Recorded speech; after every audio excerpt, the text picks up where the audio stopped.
สวัสดีครับผมเช้านี้ที่สกลนครมื้อนี้ได้โอกาสซื้อขนมมาให้มาพี่น้องนัดมา2 มื้อซ้อนมื้อที่3จะได้กินเดี๋ยวพ่อจะซื้อขนมมาให้กินเด้อบ่ะก็เลยซื้อขนมมาให้เพิ่นกินผ้าได้กินยังไงพี่น้องทั้งแม่ทั้งลูก5 ตัวบ่เฮ้ย5 ตัว ทั้งลูกพี่น้องทั้งลูกทั้งพ่อทั้งแม่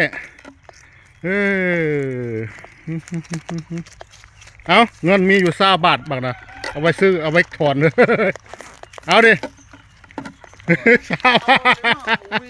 เอาไว้ถอนเอาไว้ถอนเจ้าของนาเลี้ยงหมาพี่น้องได้การนอนอยู่หน้าประจำเลยนะพี่น้องเนี่ยผู้บ่าวสกลนครพี่น้องคักหมอเทียงให้เทียงนาเราสุดยอดเลี้ยงปลาพร้อมปลาบริลงบ่เฮ้ยโอ้พาเดือกินขนาดพี่น้องพู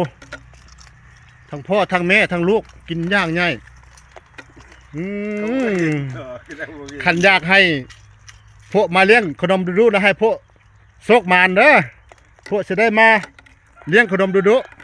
ๆบรรยากาศคักขนาดพี่น้องนี่คนนอนหน้าพี่น้องสุดยอดพี่น้องพวกเราเลี้ยงปูเลี้ยงปลาเลยพี่น้องเลยโอ้ยคักขนาดพี่น้องสุดยอดเถียงนาเราโอ้บรรยากาศดีขนาดพี่น้องเดี๋ยวผมเบิ่งสมุนไพรก่อนพี่น้องทุ่งนาทุ่งกว้างขนาดพี่น้องผู้ต้นสมุนไพรเมื่อนี้บรรยากาศคึ้มเลยพี่น้องมื่อนี้รู้สึกว่าฝนสิมาบ่หรือว่าแนวใดพี่น้องโอ้